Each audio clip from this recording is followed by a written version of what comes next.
हरिओम विद्यार्थी मित्रों, कैसे हो? सब आनंद में हो? ठीक है, चलो आज हम देखते हैं हिंदी में चैप्टर 8 यानी कि पाठ 8 दोहा अष्टक।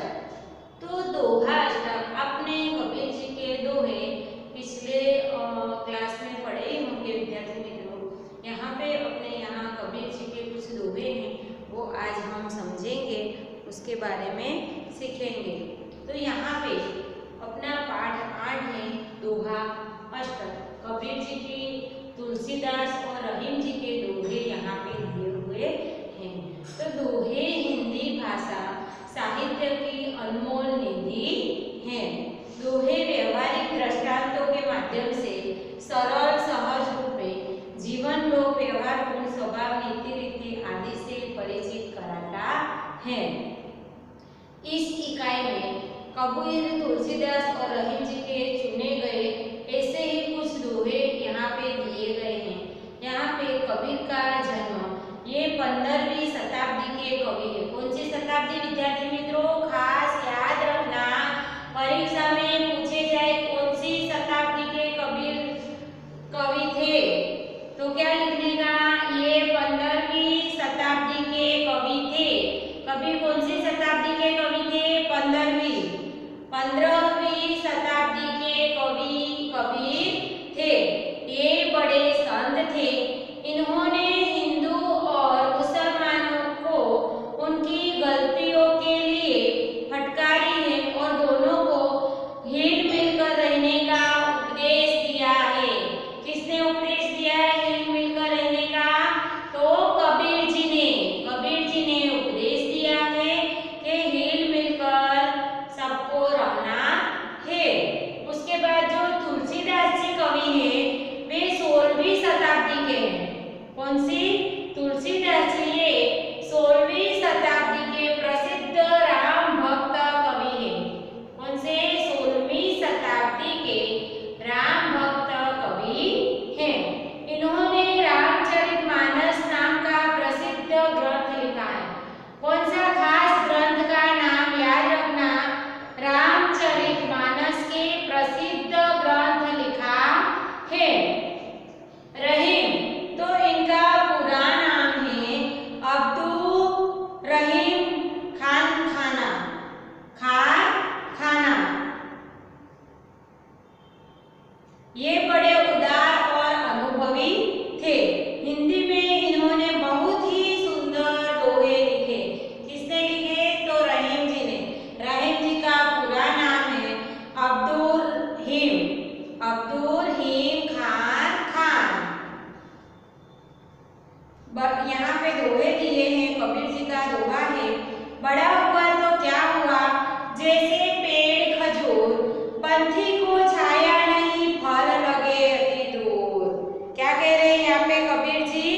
बड़ा हुआ तो क्या हुआ, जैसे पेड़ खजूर, यानी कि बड़ा होने से किसी को महत्व नहीं बढ़ जाता। खजूर का पेड़ बहुत बड़ा है, पर उसके बड़े होने से क्या लाभ होता है? तो उससे मुसाफिरी को छाया भी नहीं मिलती और फल भी बहुत ऊंचाई पर लगते हैं।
ऐसा चाहिए कि जैसा सूप सुभाए, सार सार को गही रहे, थोथा देह उड़ाए।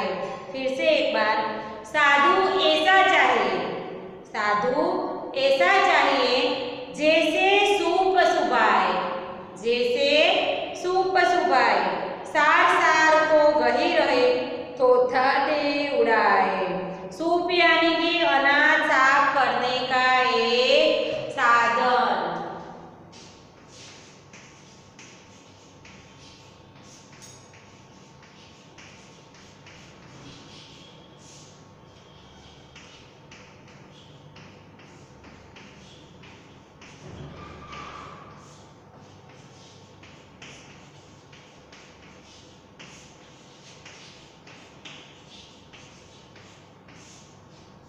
सूप यानी अनाज साफ करने का एक साधन। यहाँ पे साधु ऐसा चाहिए जैसा सूप सुभाए, सार सार को गही रहे, थोथा दे उड़ाए। यानी कि सुभाए यानी कि स्वभाव, सुभाए यानी कि स्वभाव।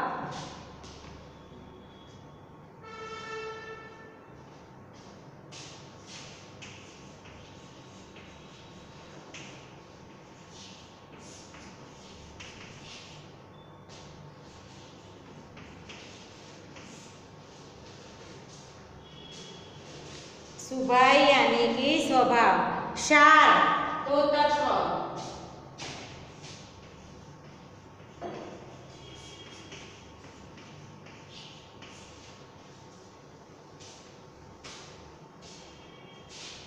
थोथा तो निकम्मी,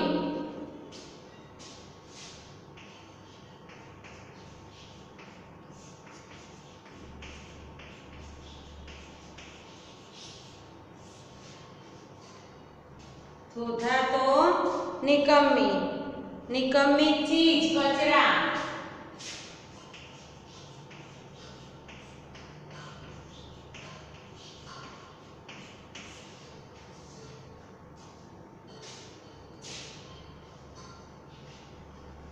तो यहाँ पे साधु ऐसा चाहिए जैसा सूप सुभाए, सार सार को गही रहे, थोथा दे उड़ाए।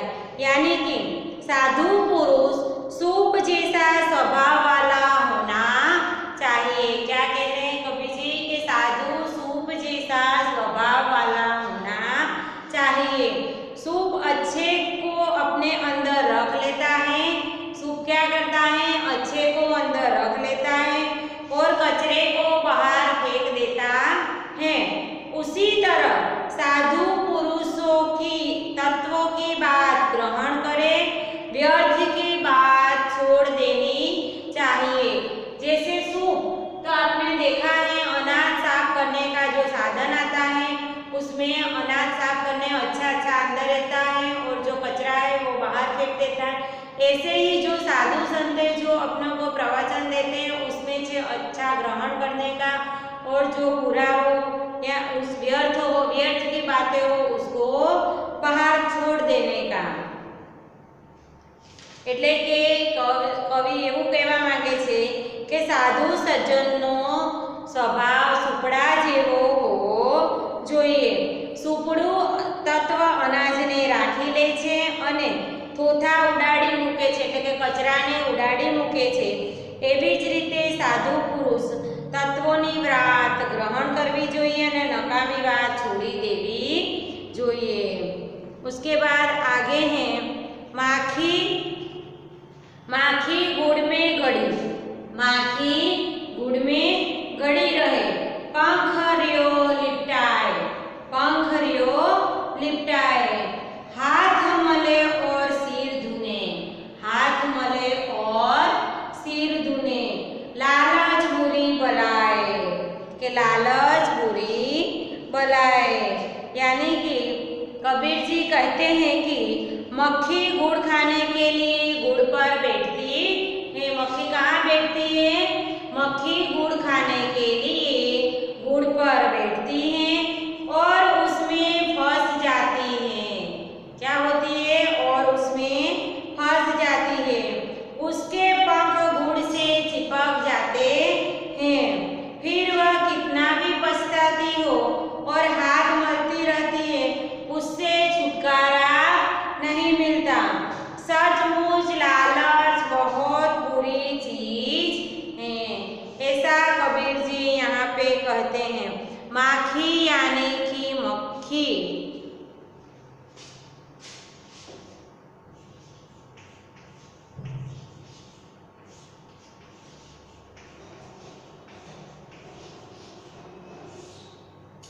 माखी यानी कि मक्खी, लालच, लोभ,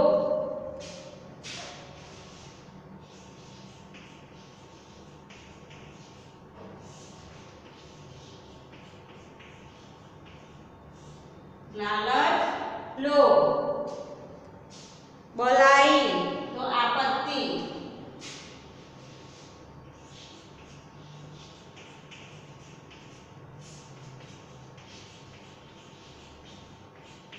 आपत्ति मुश्किल, बलाई तो आपत्ति, आपत्ति, आफत, मुश्किल उसके पर्यायवाची शब्द हैं।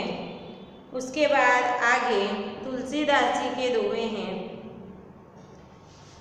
तुलसी इस संसार में भांति भांति के लोग, भांति भांति के यानी कि तरह तरह के,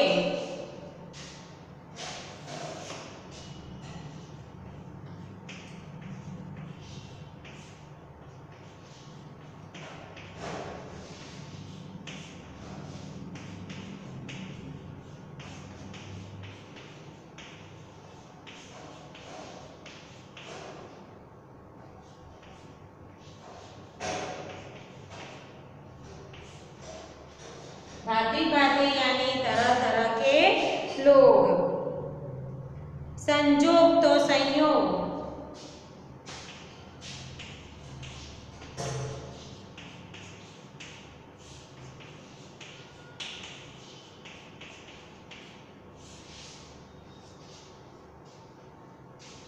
इस तुलसी संसार में भांति भांति के लोग, सबसे हिलमिल चाहिए नदी नाव संजोग, यानी कि तुलसीदास जी कहते हैं कि इस संसार में तरह तरह के लोग रहते हैं। तुलसीदास जी क्या कहते हैं कि इस संसार में तरह तरह के लोग रहते हैं, हम सबके साथ हिल मिलकर रहना चाहिए, जैसे नदी और नाव का सहयोग रहता है।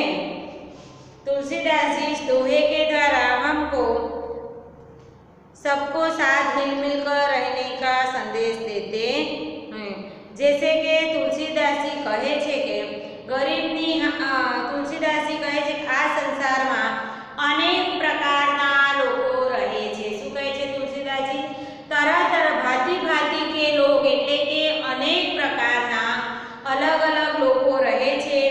નદી અને નામના સંયોગની જેમ આપણે સૌની સાથે હળી મળીને રહેવું જોઈએ તેવું તુલસીદાસજી આ દોહા દ્વારા આપણને સમજાવવા માંગે છે।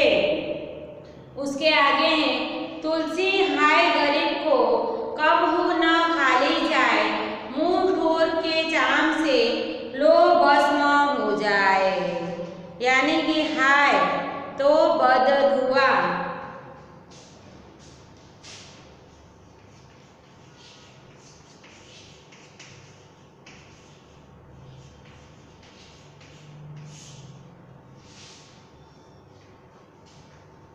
हाय यानी कि बददुआ, बददुआ,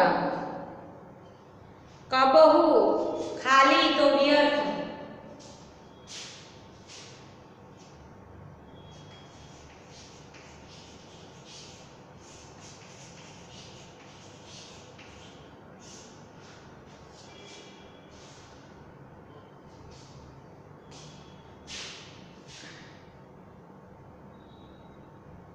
चाम तो चमड़ा,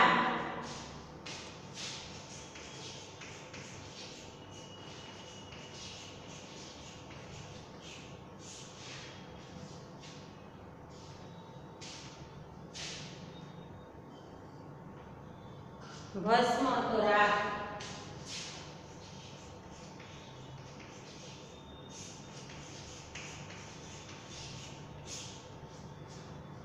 भस्म तो राख। तुलसी हाय गरीब के कबहू न खाली जाए, मुंह ढोर के चाम से लो भस्म हो जाए। तुलसीदास जी कहते हैं कि गरीब की हाय कभी निष्फल नहीं जाती, गरीब की हाय कभी निष्फल नहीं जाती। मरे हुए जानवर के चमड़े से धोखनी से लोहा राख हो जाए जाता है। फिर गरीब तो जीवित व्यक्ति है, उसकी हाय कैसे निष्फल जा सकती है। यानी कि कबीर એવું કહેવા માંગે છે, તુલસીદાસજી એવું કહેવા માંગે છે કે ગરીબની હાય એટલે કે તેનો નિશાસો ક્યારે નિષ્ફળ જતો નથી। મરેલા જાનવરના ચામડાથી ધમણી લોખંડ પણ ભસ્મ થઈ જાય છે, તો પછી ગરીબની બદુઆ કેવી રીતે નિષ્ફળ જાય। એવું तुलसीदासजी आ दोहा द्वारा આપણને समझावा मांगे छे। उसके आगे है रहीमन धागा प्रेम का मत तोड़ो चटकायो, टूटे सब फिर न जुड़े, जुड़े गांठ पड़ जाए। क्या कहते हैं रहीम जी? रहीमन धागा प्रेम का मत तोड़ो चटकाए, टूटे से फिर न जुड़े, जुड़े से गांठ पड़ जाए। यानी कि रहीम जी कहते हैं कि प्रेम के धागे को खींचकर मत तोड़ो, यह एक बार टूट जाने से फिर नहीं जुड़ता और उसमें गांठ पड़ जाती है। प्रेम से पहले जैसे मिठास नहीं रहती। इसीलिए रहीम जी कहते हैं कि प्रेम के धागे को खींचकर झटके से मत तोड़ डालो, यह एक बार टूट जाने पर जुड़ता नहीं है, जुड़ता भी है तो उसमें गांठ पड़ जाती है। એટલે કે તુલસીદાસજી એવું કહે છે કે પ્રેમના દોરાને ખેંચીને તોડી ના નાખશો, નહીં તો એકવાર તૂટી ગયા પછી જોડી શકાતા નથી, અને જોડીએ તો પણ તેમાં ગાંઠ પડી જાય છે। પ્રેમમાં પહેલા જેવી મીઠાશ રહેતી નથી।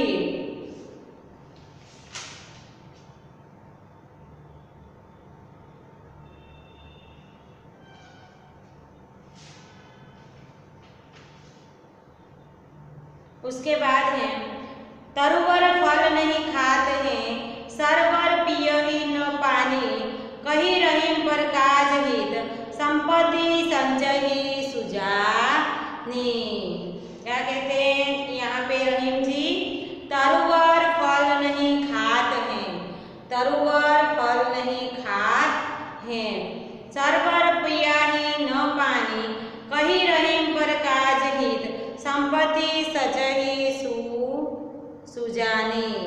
यानी कि कबीर जी रहीम जी कहे छे कि कहते हैं कि पेड़ अपने फल खुद नहीं खाते, सरोवर अपना पानी खुद नहीं पीते, इसी तरह सज्जन दूसरों का भला करने के लिए ही संपत्ति का संग्रह नहीं करते। रहीम जी क्या कहते हैं? रहीम जी कहते हैं पेड़ अपने फल खुद नहीं खाते, सरोवर अपना पानी खुद नहीं पीते, इसी तरह सज्जन का भला करने के लिए संपत्ति का संग्रह नहीं करते। सज्जन जो होता है, सज्जन व्यक्ति जो होता है, दूसरों की भलाई के लिए वो संपत्ति का संग्रह नहीं करते। तो यहाँ पे तरुवर यानी कि वृक्ष, पहले जो ये लिखे हैं विद्यार्थी मित्रों, ये शब्द आप लोग आपके नोटबुक में लिख लो।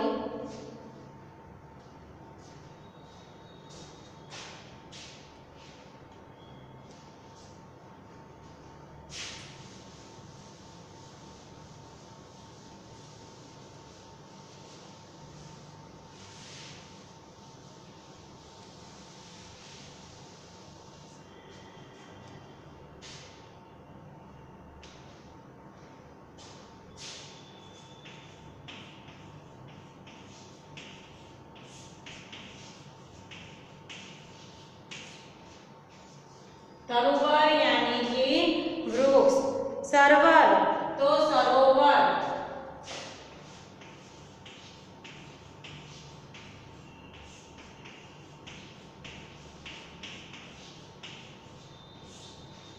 सरवर तो सरोवर जलाशय, पानी तो पानी,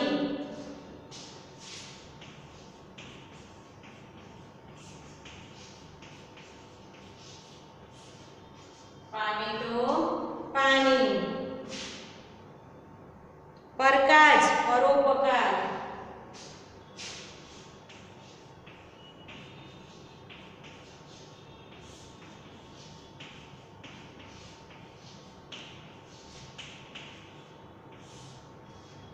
परकाज तो परोपकार, दूसरों की भलाई, संचयी संग्रह करते,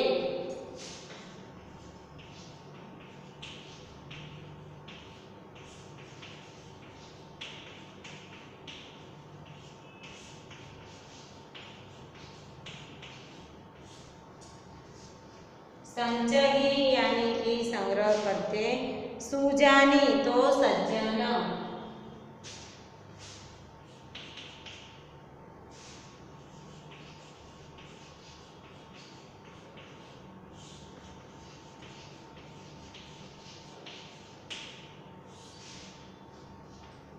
सुजानी यानी कि सज्जन। तो उसके आगे है, रहीमन देखिए बड़े को लगो, न दीजिए डारी, जहाँ काम आवे सुई, कहाँ करे तलवारी। क्या कहते हैं रहीम जी?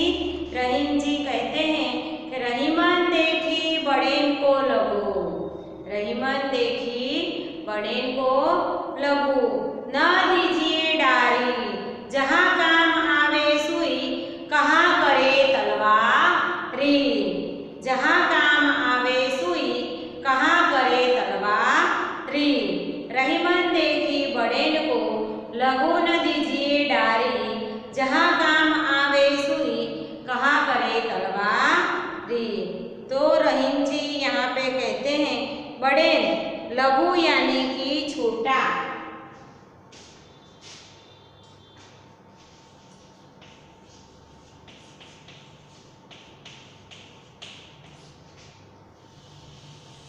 लघु यानी कि छोटा, डारी यानी कि छोड़ना,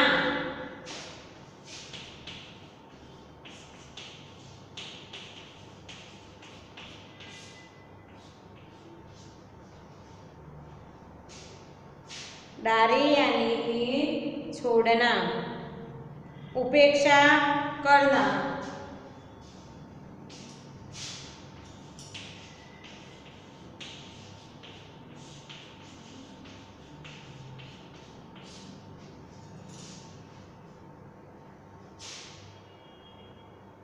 तलवारी तो तलवार,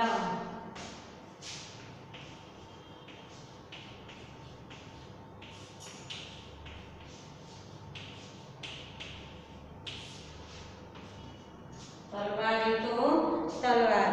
तो यहाँ पे रहीमन देखी बड़े को लगो न दीजिए डारी, यानी कि रहीम जी कहते हैं कि बड़े लोगों को देखकर, क्या कहते हैं रहीम जी?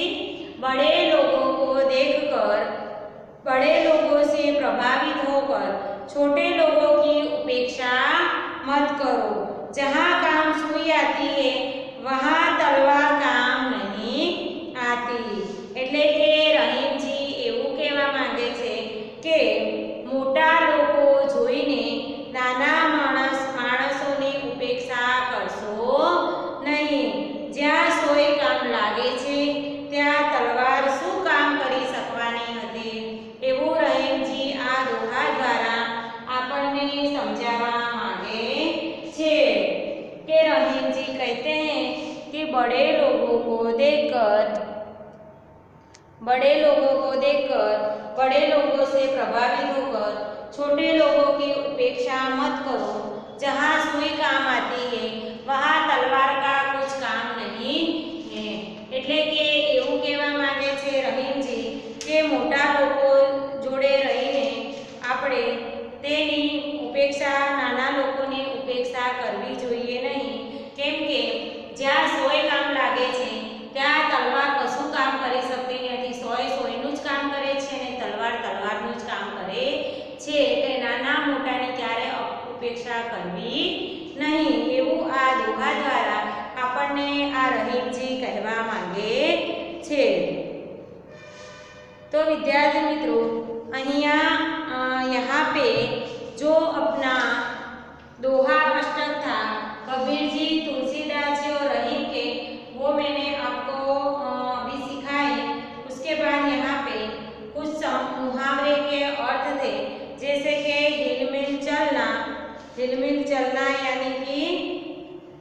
सहयोग करना।